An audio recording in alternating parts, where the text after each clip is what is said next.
Uma vez que eu compreendi a natureza de nossa fonte do ser, poderia com confiança impor as mãos sobre um homem paralítico e levantá-lo, restituindo a sua plena saúde.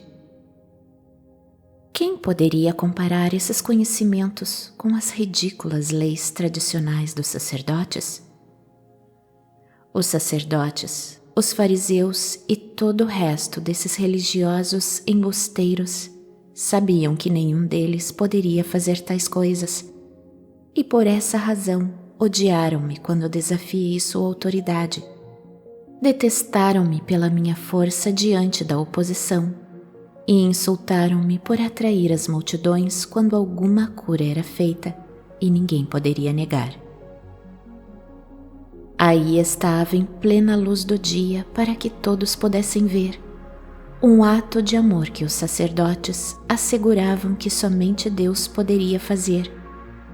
Portanto, eu deveria ser filho de Satanás. E ainda mais, não viam a cura como um ato de amor, mas como uma inexplicável blasfêmia e usurpação do papel de Deus.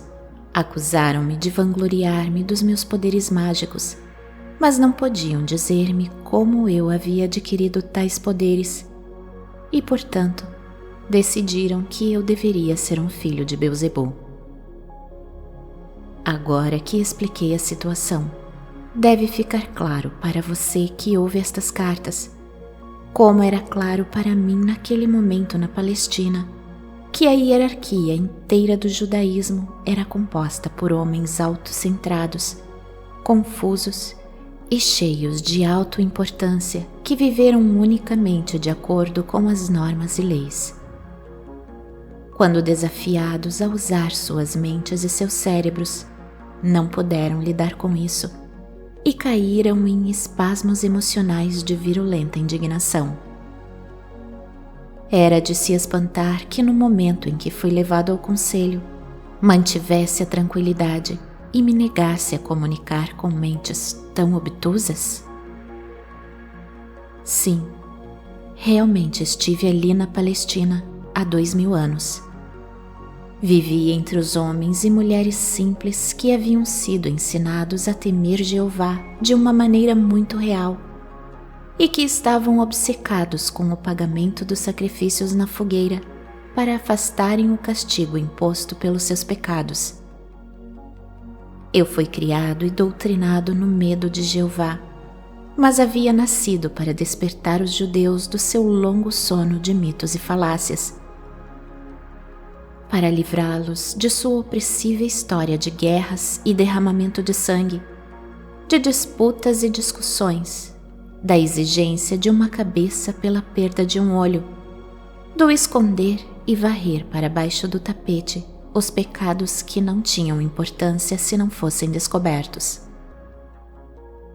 E se fossem descobertos, então todo o peso da lei mosaica cairia sobre a cabeça do pecador sem compaixão ou misericórdia, nem sequer um pensamento hesitante sobre as verdadeiras circunstâncias que envolviam a transgressão. Como eu havia nascido com a missão de abrir as mentes e os corações dos judeus à realidade que deu a eles a vida e o ser, desde pequeno rejeitei os ensinamentos judaicos. Algo profundo e secreto do meu instinto espiritual rebelava-se contra a antiquíssima intenção judaica de deixar que o outro ser vivo carregasse a responsabilidade e pagasse o preço pela sua própria teimosia e pecado. Mais do que isso, eu não podia aceitar que um Deus, que supostamente havia criado tal mundo maravilhoso, se alegrasse com o sacrifício pelo fogo de parte de sua própria criação, a qual ele provia abundantemente. Era-me impossível ter respeito por tais crenças e práticas sem lógica. Depois da iluminação no deserto, cresceu apaixonadamente minha rejeição às tradições judaicas. Da mesma forma que vim com um corpo humano há 2000 anos para resgatar a nação judaica de um monumento de práticas religiosas artificiais, opressivas e inventadas pelos homens. Venho agora através do canal destas cartas, distribuídas no mundo inteiro. Venho para deixar absolutamente claro que a religião cristã de nenhuma forma reflete a minha verdadeira mensagem crística, nem como eu a havia ensinado na Palestina, nem neste momento, no qual as cartas provocarão a fúria e a condenação dos cristãos ortodoxos. A religião cristã, tal como se apresenta neste momento, é simplesmente uma miscelânea de pensamentos confusos provenientes das recordações seletivas de meus discípulos, das conceituadas pregações de Paulo e de outros escritos antigos. Mais tarde, quando faltava ao cristianismo o efeito visual impactante dos deuses e deusas romanos, a religião cristã foi ornada com recursos teatrais convenientes para impressionar aqueles que o império eclesiástico de Roma desejava atrair para o seu cercado. Posteriormente, esse império impôs às pessoas crédulas tributos monetários ainda mais injustos do que os impostos exigidos pelo secular Império Romano sobre as nações conquistadas. Nem mesmo César exigia pagamento para que as almas ganhassem a sua entrada no céu. Talvez você se pergunte por que sou tão explícito em minha repulsa ao judaísmo e ao cristianismo. É vital para o sucesso da distribuição de minha mensagem crística que as pessoas compreendam plenamente a verdadeira natureza das religiões que mantiveram a humanidade presa em suas garras até o século XX. Enquanto não se derem conta das bases míticas nas quais edificaram todas as suas convicções, será difícil para as pessoas se livrarem das suas crenças tão amadas.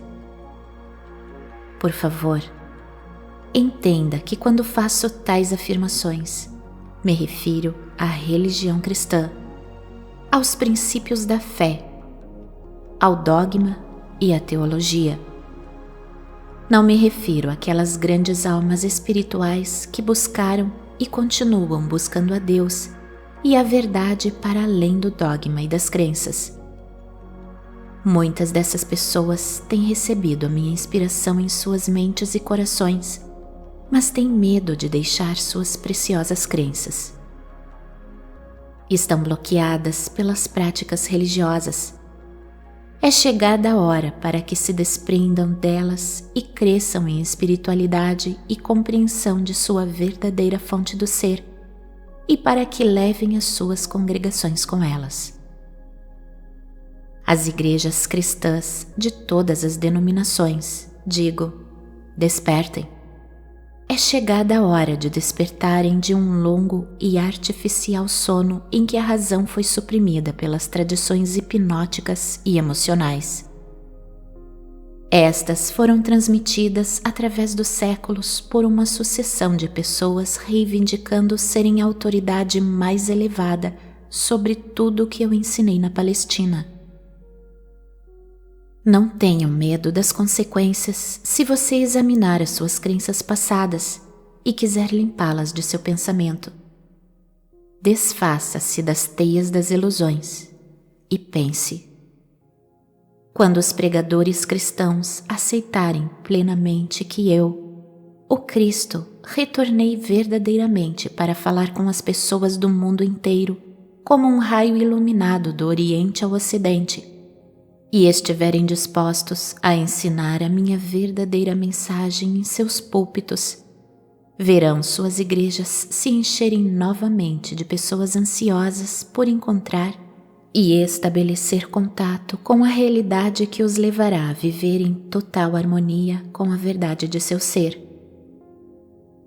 Por outro lado, vocês, pregadores da religião que deliberada e egocentricamente continuarem a ensinar o dogma do cristianismo para manter as aparências e os seus salários, verão sua religião morrer de morte natural durante os próximos 30 anos e serão abandonados pelas suas congregações que já estão sentindo que as suas palavras são apenas palavras.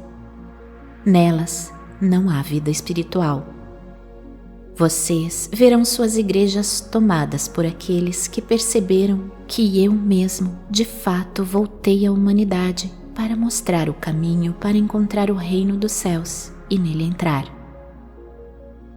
Também haverá aqueles cujas posições de autoridade estarão ameaçadas pelas cartas de Cristo, minhas cartas. Existirá uma oposição poderosa. Haverá calúnias de todo tipo através de todos os meios de comunicação, por pessoas que não têm escrúpulos para provocar a ira do público e ganhar dinheiro com o sensacionalismo destrutivo e vingativo. Quero dizer que quanto maior for o alvoroço mundial, maior será a velocidade com que minhas cartas alcançarão e convencerão aquelas pessoas que estão cansadas das antigas crenças e que por fim ouvirão a simples verdade do ser.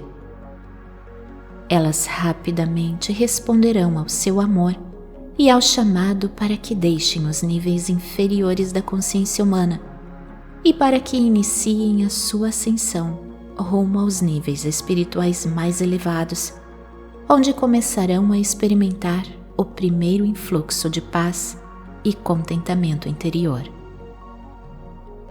Haverá conflitos em toda a indústria do espetáculo, pois mais e mais pessoas reconhecerão e se voltarão contra a violência e a degradação com a qual toda a sua consciência mental, emocional e corporal tem sido alimentada por degenerados obcecados pela ideia de fazer fortuna. Esses vampiros espirituais compreenderam a estranha fascinação pelo profano e pelo macabro de pessoas ignorantes que vêm sendo enfraquecidas com a segurança, o conforto e o luxo do século XX e que já não encontram nenhuma satisfação em si mesmas. Elas necessitam de excitação para estimular sua consciência esgotada. Se a vida das pessoas fosse verdadeiramente tão horrível como são aquelas mostradas nos programas de entretenimento a que elas assistem diariamente, dariam as costas às suas telas em busca de algo mais bonito e tranquilo para descansar seu sistema nervoso torturado.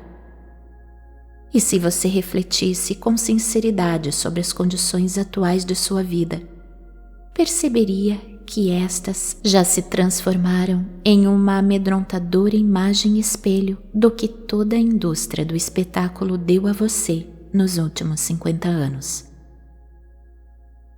As pessoas vêm sendo alimentadas com os piores cenários possíveis pelo cinema, TV, livros e a mídia sensacionalista, e se queixam de que a sensação de segurança de que antes desfrutavam agora foi destruída.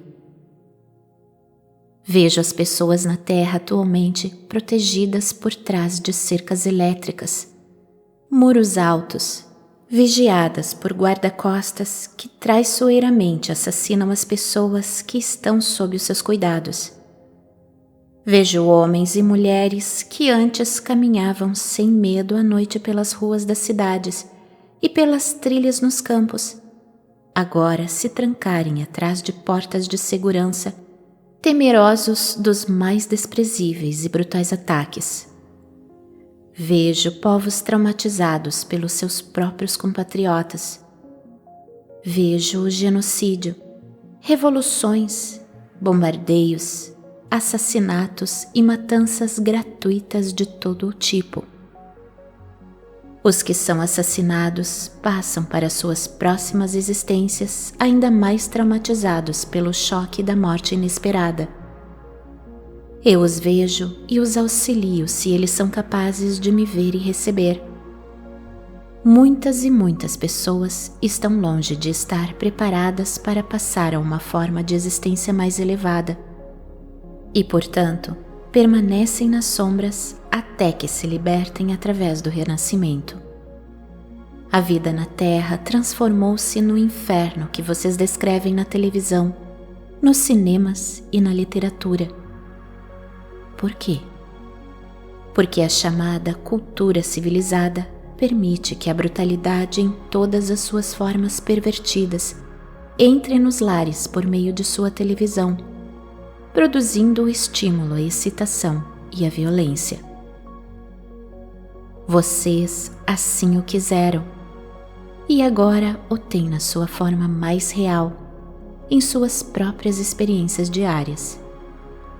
Ninguém está imune a estes males que vocês fizeram recair sobre vocês mesmos. Você se espanta que eu, o Cristo, tenha vindo neste tempo para explicar o que você tem feito consigo mesmo? Como seria possível para alguma encarnação espiritual do amor permanecer alheia a tal agonia do espírito e deixar de prestar ajuda quando a ajuda é possível? Como já disse antes, não estou sozinho em meu trabalho. Enquanto falo por meio destas cartas, eu falo por todos os mestres. Cada mestre está auxiliando aqueles que seguem seus ensinamentos na Terra. Cada mestre está chamando seus seguidores para que leiam, prestem atenção, rezem com o fim de poder absorver a verdade que existe nestas páginas. Esforcem-se para purificar seus pensamentos e ações e se transformem na personificação do amor para todos.